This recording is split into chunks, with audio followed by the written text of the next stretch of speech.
नमस्कार दोस्तों, स्वागत है आपका RB0 स्टडी में। तो आज की इस वीडियो में हम कक्षा 10वीं प्रश्नावली 2.2 का प्रश्न नंबर पहला हल करेंगे, जिसमें हमें ज्ञात करना है निम्न द्विघात बहुपद के शून्य ज्ञात कीजिए और शून्यकों तथा गुणांकों के बीच संबंध की सत्यता की जांच कीजिए। इसमें हमें शून्य ज्ञात करना है। शून्य ज्ञात करना आपने पिछली क्लास 9th में भी आपने सीख लिया था। गुणनखंड करना, यहाँ पर आपको गुणनखंड ही करना है। ठीक है, सिर्फ यहाँ पर नाम चेंज कर दिया गया है शून्य। ठीक है, शून्य ज्ञात करना है और साथ में हमें सत्यता की जांच भी करना है। तो इस वीडियो को पूरा अवश्य देखिएगा, आप बहुत ही अच्छे से समझ जाएंगे। ठीक है, तो प्यारे दोस्तों, सबसे पहले हमें शून्य ज्ञात करने के लिए क्या करना पड़ेगा, हमें यहाँ पर गुणनखंड करना पड़ेगा। गुणनखंड करना आपने पिछली क्लास में सीख ही लिया था, 9th क्लास में। गुणनखंड मात्र 3 स्टेप में किया जाता है। ठीक है, तो आप ध्यान से देखिएगा तो आपको बहुत अच्छे से समझ में आ जाएगा। देखिए, गुणनखंड किस प्रकार से किया जाता है।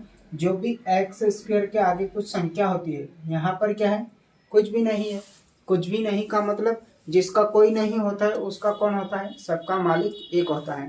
ठीक है, फिलहाल यहाँ पर कुछ भी नहीं है तो एक है, एक का गुणा इस पीछे कर देंगे हम 8 से, तो यहाँ पर क्या हो जाएगा 8 एकम 8। तो हमें गुणा करने पर माइनस के 8 लाना है। गुणा करने पर माइनस के 8 लाना है और यहाँ पर बीच में क्या है, -2 है। तो जोड़ने या फिर घटाने पर हमें माइनस के 2 लाना है। तो ऐसे दो हमें नंबर सोचना है जिनको गुणा करने पर 8 आ जाए और जोड़ने या घटाने पर माइनस के 2 बन जाए।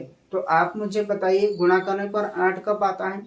8 में 1 का गुणा करेंगे तभी तो 8 आता है। जैसे देखिए, यहाँ पर 8 में हम 1 का गुणा कर देंगे तो 8 एकम 8। लेकिन हमें इनको जोड़ने या घटाने पर माइनस के 2 लाना है। तो देखिए, 8 में 1 जोड़ेंगे तो 9 हो जाएगा और 8 में से 1 को घटाएंगे तो 7 हो जाएगा। तो इससे तो हमें कोई फायदा नहीं मिला, इन दो नंबरों से तो हमें कुछ फायदा नहीं मिला। तो हम क्या करेंगे, इसको हटा देंगे। ठीक है, अब आप और सोचिए कि गुणा करने पर 8 कब आता है। गुणा करने पर 8 कब आता है, 2 चौकी 8 या फिर 4 दूनी 8। इन दोनों नंबर से तो गुणा करने पर 8 आता है। ठीक है, तो यहाँ पर क्या करेंगे हम, 4 दूनी 8, इस प्रकार से इनका गुणा करेंगे तो 8 आ जाएगा। लेकिन हमें माइनस का 8 लाना है, हमें तो यहाँ पर माइनस का 8 लाना है। तो किसी एक संख्या को माइनस करना पड़ेगा ना। तो यहाँ पर हमने 4 को माइनस कर दिया। 4 का गुणा -4 का गुणा 2 से करेंगे तो यहाँ पर माइनस का 8 आ जाएगा। देखिए, अब इनको जोड़ते हैं या घटाते हैं तो क्या आता है, देखें 4 + 2। ठीक है, माइनस और प्लस घटता है, 4 में से 2 जाएगा तो यहाँ पर क्या बचेगा, -2 बचेगा। बड़ी संख्या के आगे जो चिन्ह होता है वही चिन्ह यहाँ पर भी बचता है। तो बड़ी संख्या क्या है, यहाँ पर 4 है। 4 में से 2 को घटाएंगे तो -2 बचेगा। तो इस प्रकार से हमने 2 नंबर खोज लिए जिनका गुणा करने पर -8 भी आ गया और इनको घटाने पर -2 भी आ गया। ठीक है, तो ये नंबर हमारे कोई काम के नहीं, इनके साथ लगा देंगे हम x। 4x + 2x बराबर -2x। अब यहाँ से यहाँ तक हमारा कोई काम का नहीं है, ये सब किसमें है, रब में। सिर्फ हमारे काम का कौन सा है, ये वाला पद काम का है, -2x। आप देखें यहाँ पर ध्यान से देखें, -2x, तो इसकी जगह पे हम इसको लिख सकते हैं, है कि नहीं, क्योंकि इसी से तो ये बनता है -2x।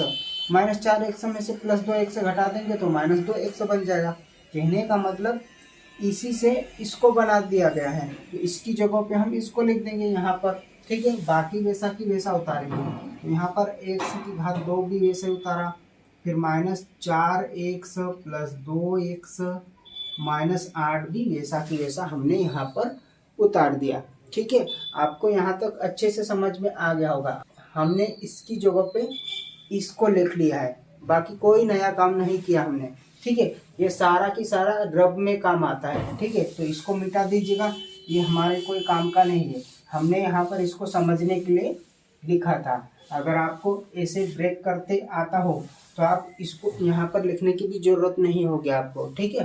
तो अभी अगली स्टेप में हम क्या करते हैं, दो दो संख्याओं का जोड़ा बनाते हैं इस प्रकार से, फिर कॉमन निकालते हैं, ठीक। तो कॉमन निकालेंगे हम यहाँ पर, तो यहाँ पर x है और यहाँ पर भी x है, दोनों में है, तो x निकाल लेंगे यहाँ से। तो यहाँ पर क्या बच जाएगा, यहाँ पर बच जाएगा x बच जाएगा, क्योंकि हमने एक x निकाल लिया। फिर यहाँ पर क्या बच जाएगा, -4 बच जाएगा, क्योंकि यहाँ से x निकल गया, ठीक है। फिर यहाँ पर जो चिन्ह होता है वही चिन्ह यहाँ पर भी हम रखते हैं, ठीक है। अब यहाँ से क्या कॉमन निकाले इन दोनों पदों में से, जिससे x -4 बच जाए, ठीक है। तो यहाँ से हम 2 निकाल लेंगे, तो यहाँ पर क्या बच जाएगा, x बच जाएगा, और यहाँ पर क्या बच जाएगा, 4 बच जाएगा, ठीक है। कॉमन निकालने का मतलब होता है भाग देना। जैसे हमने यहाँ पर 2 कॉमन निकाल लिया, तो इस 2 से इस वाले पद में भाग देना। 2 से भाग दिया तो 2 से 2 कट गया, तो यहाँ पर बच गया x। यहाँ पर 2 से भाग देंगे, 2 चौकी 8, तो यहाँ पर क्या बच जाएगा, -4 बच जाएगा, ठीक है। तो यहाँ पर x -4, तो यहाँ पर भी x -4 आना चाहिए, जो कि यहाँ पर भी और यहाँ पर भी आया है, तभी हमारा गुणनखंड सही होता है, ठीक है।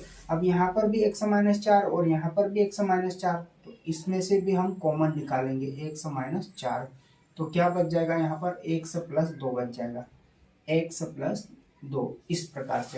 इस प्रकार से 3 स्टेप में गुणनखंड हो जाता है। तो गुणनखंड हमने कर लिया। अब बहुत सारे बच्चे क्या करते हैं, यहाँ से जो कॉमन निकाला उसको x -4 इसको भी कोष्टक के अंदर रखना है, और x + 2 इसको भी कोष्टक के अंदर रखना है। बहुत सारे स्टूडेंट यहाँ पर गुणा लगा देते हैं, या फिर प्लस लगा देते हैं, या फिर माइनस लगा देते हैं। इससे ये सवाल गलत हो जाता है। दोनों को कोष्टक के अंदर रखना है, ठीक है। अब इनको अलग अलग करके 0 के बराबर रख देंगे, x -4 बराबर भी 0 रख देंगे, और x + 2 बराबर भी 0 रख देंगे। अब इनको क्या करेंगे, पक्षांतर कर लेंगे। पक्षांतर करते हैं तो चिन्ह बदल जाता है, इधर -4 है, उधर जाके प्लस का हो जाता है, तो x बराबर +4, ठीक है। इधर +2 है, उधर जाएगा तो -2 हो जाएंगे, -2 हो जाएगा, यानी कि चिन्ह बदल जाते हैं। x बराबर -2, तो इस प्रकार से शून्यक निकाला जाता है। शून्यक निकल गए, x बराबर 4 और x बराबर -2, तो हम यहाँ पर लिख देंगे शून्यक बराबर 4 और -2 है, ठीक है। अब शून्यकों तथा गुणांकों के बीच संबंध की सत्यता की जांच करना हमें। तो सबसे पहले हम क्या करेंगे, शून्यकों का योग निकालेंगे और शून्यकों का गुणनफल निकालेंगे। तो शून्यकों का योग लिखेंगे यहाँ पर, शून्यकों का योग मतलब शून्यों को जोड़ना है। 4 + -2, 4 + -2, 4 + -2 कितना होगा, 2 होगा। 4 में से -2 घटेंगे तो क्या बचेगा, 2 बचेगा। अब शून्यकों का गुणनफल, शून्यकों का गुणनफल मतलब शून्य का गुणा करना है। 4 और -2 का गुणा करेंगे तो यहाँ पर -8 आएगा, ठीक है। अब सत्यता की जांच करना है हमें, तो यहाँ पर एक हेडिंग लिखेंगे, सत्यता की जांच। सत्यता की जांच करने के लिए हमें बहुपद लिखना पड़ेगा। यहाँ पर जो बहुपद है वही बहुपद हम यहाँ पर उतार देंगे। बहुपद x की घात 2 -2x और -8, ठीक है। यहाँ से हमें a, b और c के मान लिख लेना है। जो x स्क्वायर का गुणांक होता है वो a का मान होता है, जो x का गुणांक होता है वो b का मान होता है, और जो अचर पद होता है, संख्या होती है, वो c का मान होता है, ठीक है। तो यहाँ पर x स्क्वायर का गुणांक क्या है, a है, और x का गुणांक क्या है, -b है, -2 है, और c का मान क्या है, -8। इस प्रकार से हमने यहाँ पर इनके गुणांकों को लिख लिया। x स्क्वायर का गुणांक मतलब a का गुणांक 1, x का गुणांक मतलब b का गुणांक, b बराबर -2 और c बराबर -8।